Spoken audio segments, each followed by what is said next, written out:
This is your host Dr. Syed Bakar. I am hosting today episode of Technobites from PhDIan YouTube Channel, one of the fastest growing YouTube channel in scientific research. Today in our episode we have a global innovator, a special guest, Mr. Sambasiva Rao. He is popular as Samba.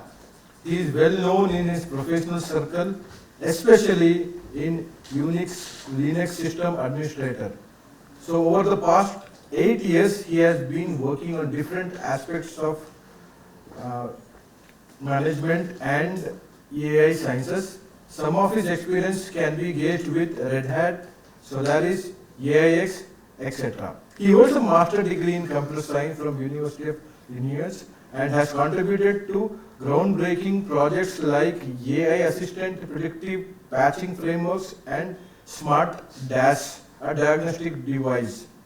Today, on behalf of our online as well as offline audience, I welcome Samba for this technical session. Please, I hope that you will inspire our young mind throughout this session with your experience and innovative journey. Welcome, Samba. Thank you. Thank you. It's a pleasure to be here, and I'm excited to share my story with you all.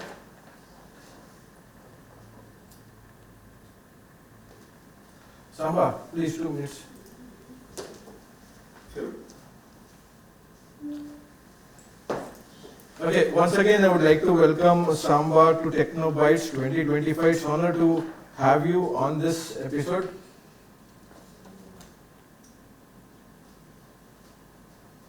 Can you start sharing about yourself?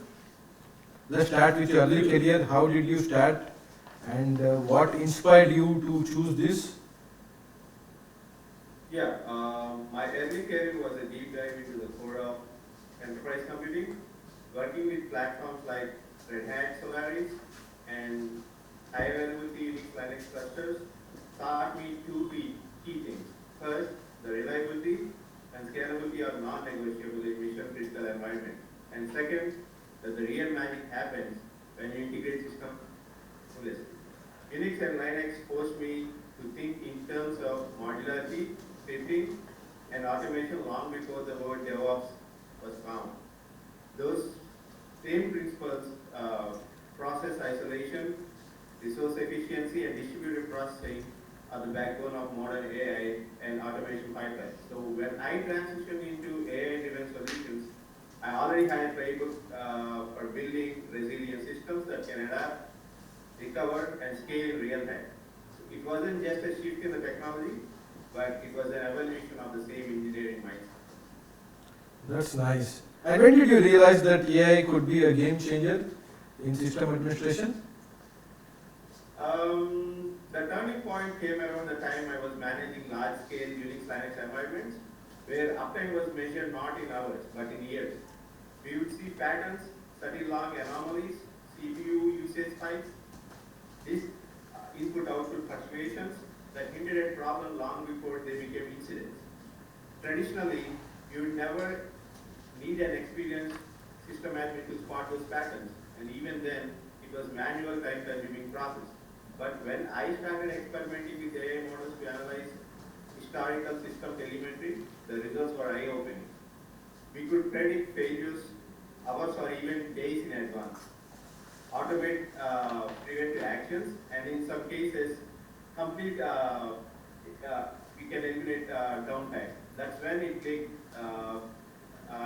Why can't AI into system administration isn't just about making lives easier. It's about making systems self-aware, self-healing, and far more resilient than anything we could imagine. Oh, that's really nice.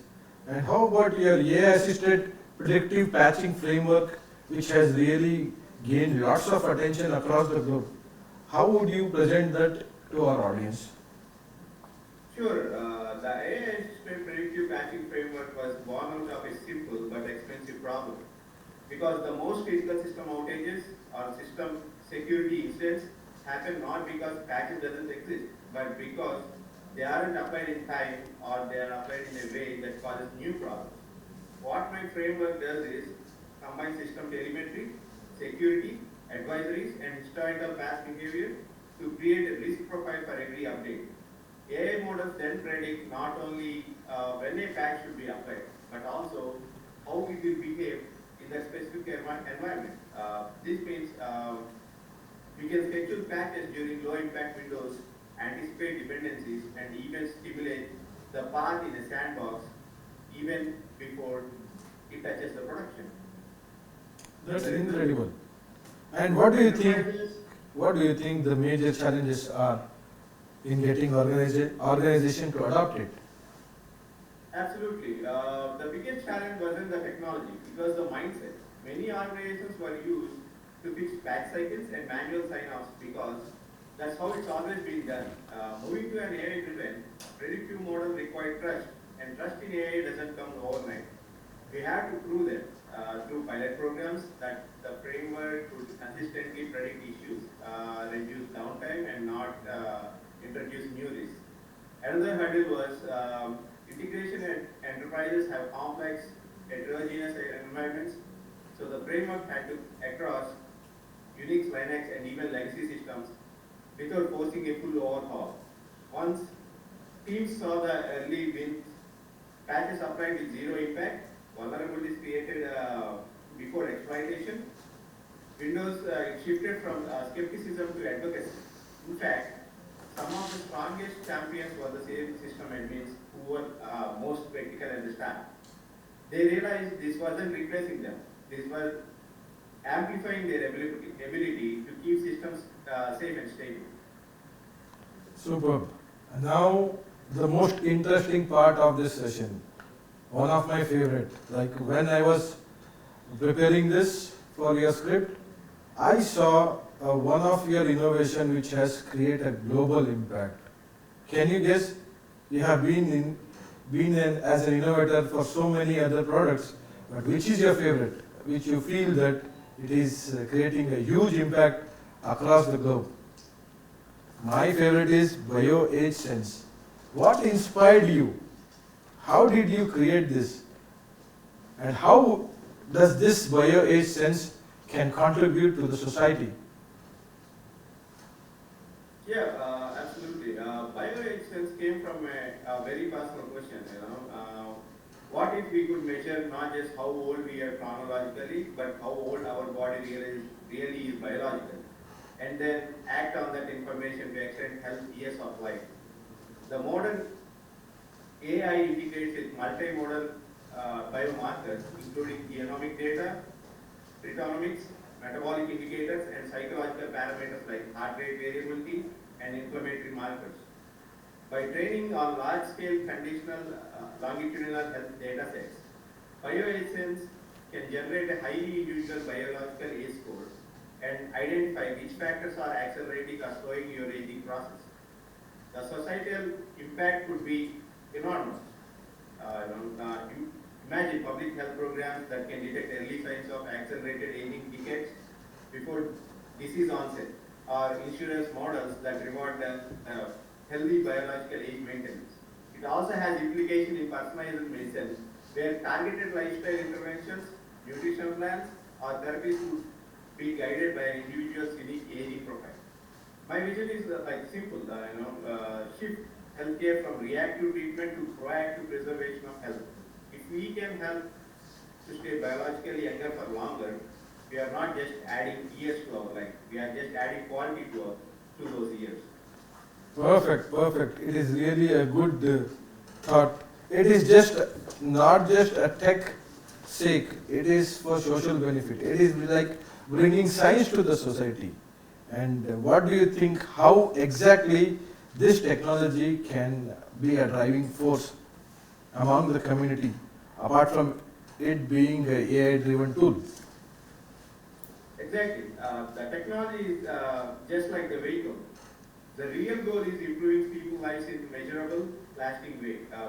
BioAgeSense isn't just about chasing the next shiny gadget. It's about giving individuals and communities the tools to take control of their health earlier with information that's actionable. If science and AI stay hidden in the background and what people see is more energy, fewer hospital visits and longer healthier years, then we have done our job.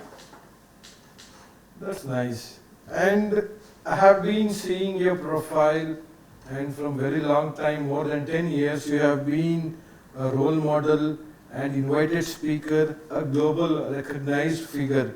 And what makes you so, leadership quality, what makes you to be a global recognized figure, especially in your field as well as in AI emerging field? How you see yourself?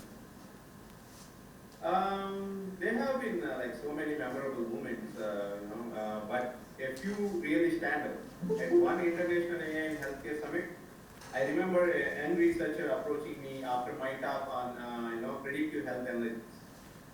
She told me that my hard work had inspired her to pivot her PhD focus toward preventive diagnostics.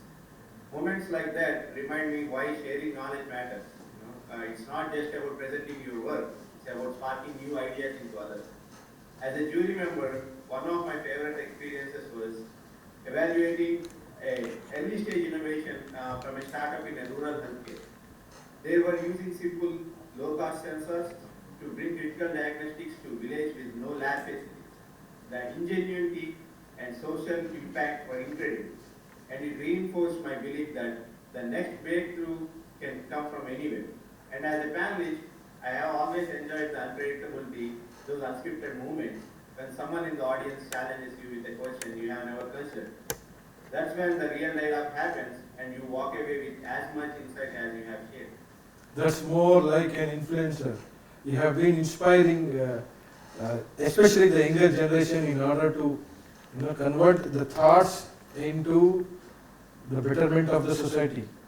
That's really nice. And Yeah, that's true.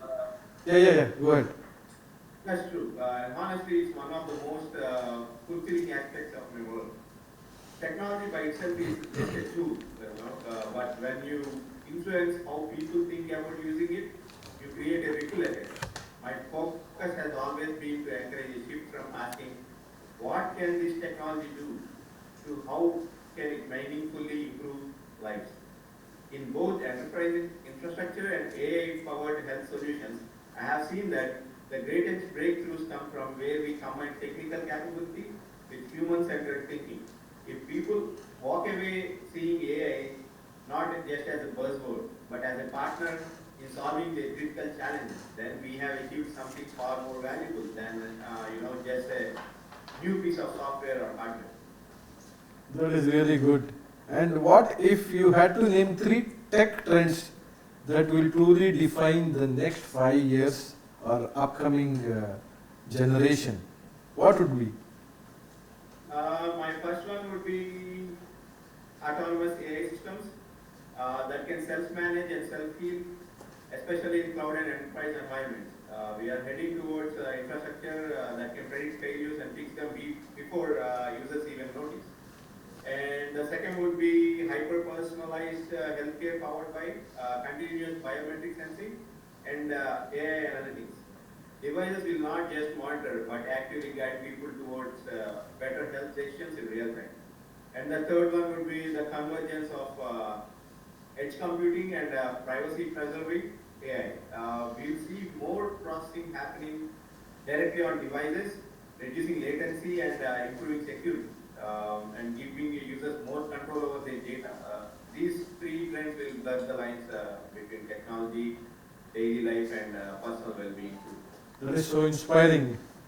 And Mr. Samba, like we have lots of online audience and we have offline audience also who are students, professors, professionals, and from industrial background. What advice would you give for these students and early career professionals? Yeah, my advice is to start with a problem, not a technology. Too often people fall in love with a tool or platform and then go looking for a use case. Instead, immerse yourself in an understanding a challenge that matters, to people or to the planet, and then explore how technology can address it.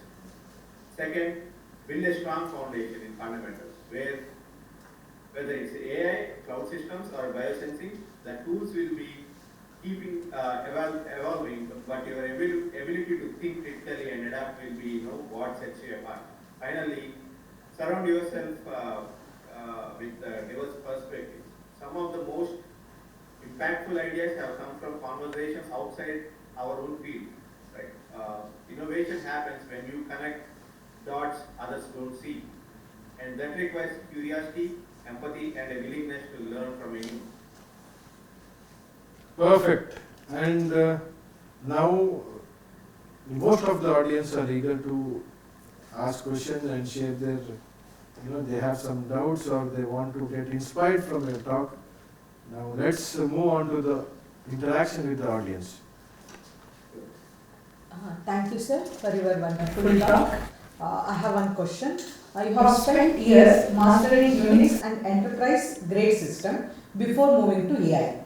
Was there a specific moment when you realized these two skills sets could merge? Yes, it happened while working on predictive maintenance for large-scale systems. I realized that the same AI techniques used to forecast hardware failures could be applied to human health patterns as well. So that connected part might shift into AI powered biosensing. Thank you, sir.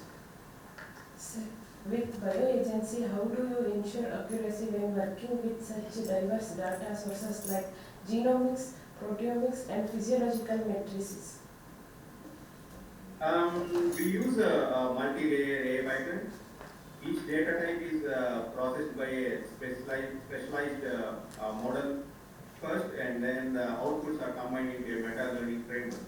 This reduces noise, improving accuracy, and allows us to tailor the results to the individuals rather than relying on population averages. Thank you, sir. Sir, what has been the toughest part of convincing entrepreneurs and healthcare providers to adopt your AI framework, sir? It's been the trust always, I would say first. Whether in IT or healthcare, people want the proof that technology is safe, secure and reliable, something they can depend on. That's why I focus on transparency, regulatory, compliance, and independent validations before it gets rolled out. Thank you, sir. Sir, BioAgeSense seems revolutionary. Could it lead to changes in insurance models or public health policies? Absolutely, absolutely. If biological age becomes a wide accepted metric, insurers could reward people for maintaining younger biological profiles. Governments could use it to identify risky population decades before disease onset and target preventive measures more effectively. Thank you, sir. Sir, what advice could you give to students who want to work at the interaction of system, agriculture and AI, health innovation? Firstly, master the fundamentals of both the domains. Second, focus on solving real problems instead of chasing buzzwords. And third, collaborate with experts outside your field. True innovation often happens in the overlaps. Thank you, sir. So, how do you balance technical innovation with the ethical considerations in AI, especially in health applications? Ethics is central to everything I do.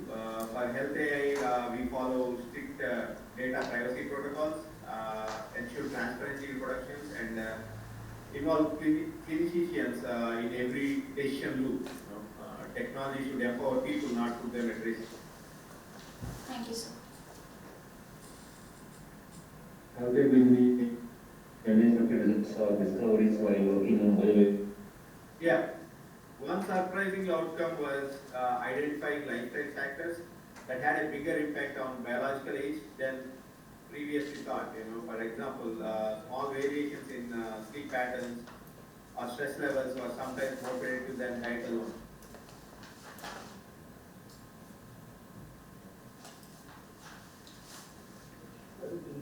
Hello. Yes. Sir, what role do you see AI playing in preventing healthcare in coming next decade, sir? Yes, AI will definitely shift healthcare from reactive treatment to proactive care. I would guess that continuous monitoring, early anomaly detection, and personalized recommendations will allow people to address this long before symptoms appear. So how do you handle skepticism from traditional IT or healthcare professionals regarding AI systems? Yeah, by demonstrating tangible results and emphasizing collaboration, pilots, validations, transparent explanations of how AI makes decisions help build confidence. Once people see consistent benefits, skepticism usually turns into support.